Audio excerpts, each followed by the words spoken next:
Item 10B, receive a report on the Sharp Park Private Sewer Lateral Grant Program.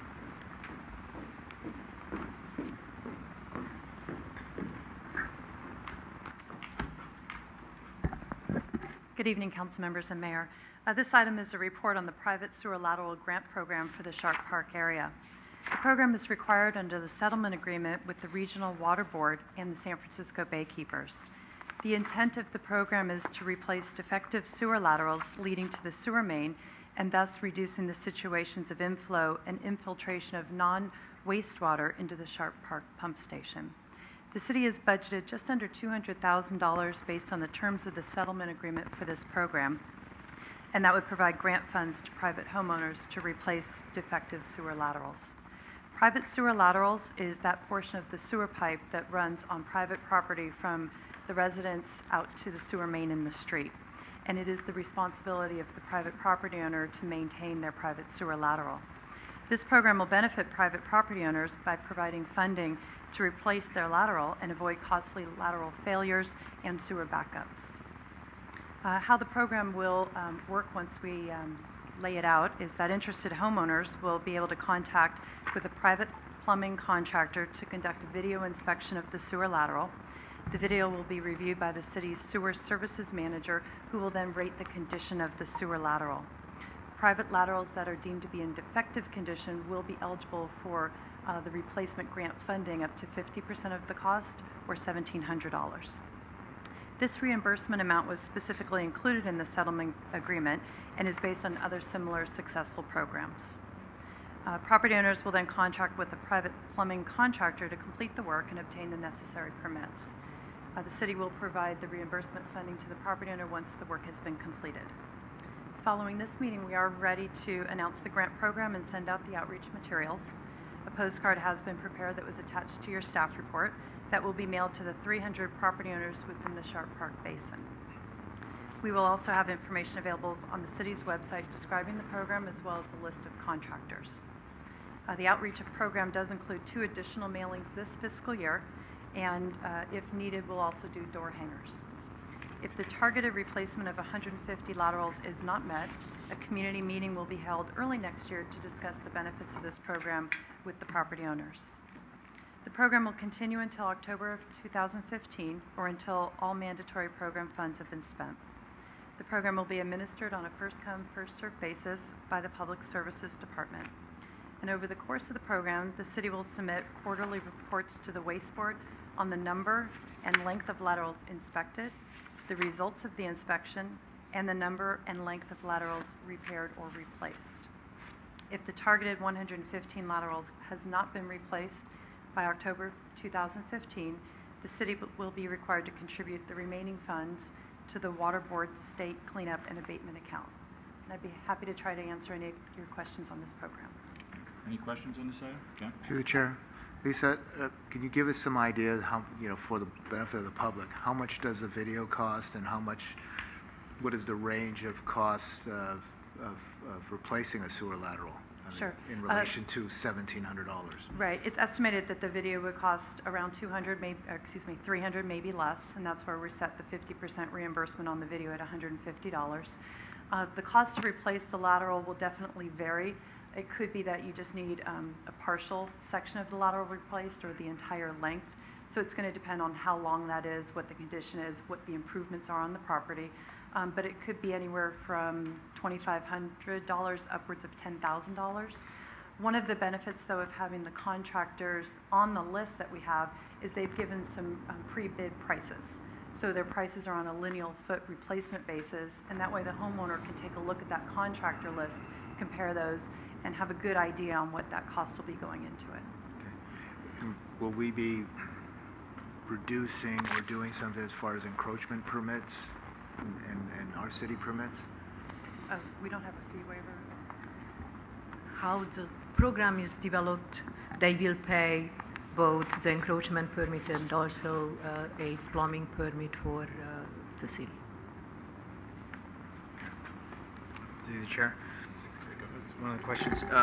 One item on the outreach program, we talked about 300 homes information being sent to, and I know it talks about a potential $2,000 for additional if needed. Advertising as well as facility rentals. I didn't know if we're using our facility, if there would be a fee, but maybe there's something I don't know. I just didn't know for reaching out to 300 with the mailings and the hangers, whether that would be good value. The other item is on the video that's going to be performed. Does the city have a criteria that is expected as far as is it going to be color? Will it be in a DVR? Will there be a footage counter? Yes, we've developed a form that I worked with the sewer services manager to develop that form that they would submit the video with. And yes, as you indicated, they do need to have that lineal footage counter as well as a small diagram and then also describing what they saw in the video. So that'll be reviewed by our sewer services manager and then the rating established to it.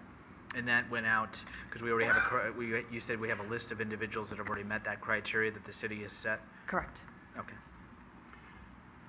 More of a technical question, thinking back. If some of these have to be replaced, do they have to be dug up and replaced, or is that pipe bursting technique available for that? Both of those alternatives are available depending how much will be more cost effective, depending how the front lot looks like, how much disturbance to the work itself would be in a open trench versus pipe bursting. Okay, thank you. Any other questions? Well, the last comment you made is that if we don't expend all of the grant money, we have to give it up. Why don't we have a plan to say if we don't have it that we, that we do something, or at least probably contribute more, to certain properties. What I'm getting at is how can we keep this money, in the neighborhood on this issue. This maximum dollar match was very hardly negotiated with the regional board, and the regional board did not agree with a higher match, even if our estimate for the average cost was much higher. The reason why they did not agree with a higher match for those laterals is the successfulness of this kind of program with other cities and how many people really took advantage of this program. Like, I will give you just one example in South City that at the city of South San Francisco ended up increasing the grant budget to make that available to other residents too. That was so popular, the program itself. We'll gauge it. Okay. Anything else, Irene?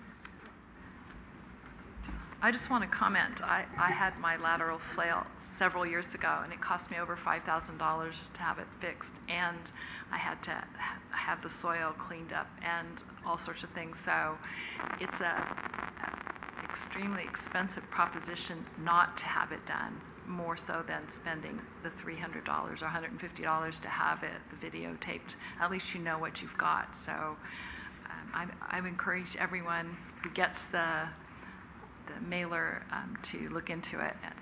I know it's a lot of money, but it's more not to do it if it needs to be done. Okay.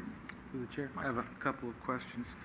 So I just wanted to clarify the terms of the agreement, and not only is there a dollar amount, but there's also a number of laterals that actually have to be addressed in one way or the other. And I believe in the staff report, the word replace was used, but in the language of the actual agreement, I believe it's either repair or replace. So they can be repaired or replaced. And I'm wondering, is there a criteria on how much has to be repaired before it's considered adequate? Meaning that if we could address a section of it and not all of it, but would that be considered, can we then check one off of the list? I mean, I'm not really sure if there's a defined criteria for what would get us where we want to be. Right. There's not a defined criteria, but if there's a small section of the lateral that can be repaired, as you indicated, that would be eligible under the program, and then that would qualify as one lateral. So it would be to the discretion of our sewer services manager to make that determination. Okay. And the other thing that kind of caught my attention was that we're going to be reviewing these videos internally. But recently we said that we didn't have the expertise in-house and we were going to have to bring in a contractor to evaluate the video that we're getting for the system, the larger system. And I'm wondering, are these defects somehow different or more obvious that would make it easier for us to evaluate that in-house versus the other videos that we're working on? Council member, the expertise needed to review these videos for the lateral is less than the expertise needed to review for the main, for the whole system. The city itself has already a lateral video that the city already doing video inspection for the laterals, and they already developed a expertise needed for them to review these videos for the laterals. And given that we have this other video of the mains, is there any evidence that would be found in the main that would indicate something upstream is either there's dirt flowing in there, would there be mud deposits at the end of a lateral that would indicate that that area has more water intrusion than other lots? And I don't know if you can get that detailed based on the video that we have. Interesting question, and I am certain that yes, you will be able to tell more and more if you are carefully reviewing those videos for the whole system. Okay. And what I'm trying to get at here is that, you know, we're going to have this program where we send out flyers and somebody may be interested in doing this, and that person may not be a property owner that has a very large problem that's impacting our infrastructure, versus if we take the incentive to figure out for ourselves who are the biggest offenders and then work with those people to take advantage of the program. At the end of the day, I think we're addressing more the spirit of what was intended, and creating a larger benefit to our overall system. It is a different way of looking at this program, and certainly I will follow up and think about it with our team, including the sewer service manager, to see how that could be applied. Okay, very good. Okay. And I also noticed in the report it said that in a previous smoke test that was done, there was only one property that actually had smoke coming up on the lawn, indicating that was a very severe break or breach in the system. And based on that, can you kind of help me understand that if we only see one area that's that impacted, can we really expect that there will be enough properties that really meet the criteria, which I think was between 3 and 5, to actually merit participation in the program? You are pointing out a very interesting conflict on this project. Typically with the smoke testing, that's exactly how you are defining the location for higher inflow in the system. And our smoke test wasn't successful specifically in this area, even if our monitoring system clearly showed that the wet weather peak is much, much higher than the dry weather peak. That really means that somewhere the rain water is ending up in our system. How to address that apparent conflict between those two is our intent to figure out. Okay. And then the last thing, you did say you could go back and look at some other alternatives to making the determination on what to repair. I'm wondering if we were to take on the cost of video inspecting every lateral in that area, what that would do to our budget and how much would be left to actually do repairs, and could we still comply with the program if we were to take that on? That was one of the possibilities negotiated with the regional board at that time. But the regional board did not agree with that approach. They wanted to see physically replaced infrastructure, not just video inspection going in that program. So you're estimating that then if we did video inspect every lateral, that would pretty much consume the entire fund that we have to work with? No, that would be only just about $90,000. That means would be more money left in the program, but how I indicated, the regional board did not agree to follow that path. Okay. All right. Very good. Thank you. All right, thank you. Just one Ken? question. The 300 properties, are you at liberty to say what, you say it's near Pacific Heights School, how many streets is that? Coronado Way, Madera Way, Colby Way, Pacific Heights Boulevard, Chilton Lane, Moulton Drive, Exeter Drive, Susan Drive, a portion of Elston Drive, and Isabella Drive. So mainly that whole area? Yeah, that whole area. Between Elston Correct. and Skyline, yeah. Okay, thank you. Okay, thank you very much.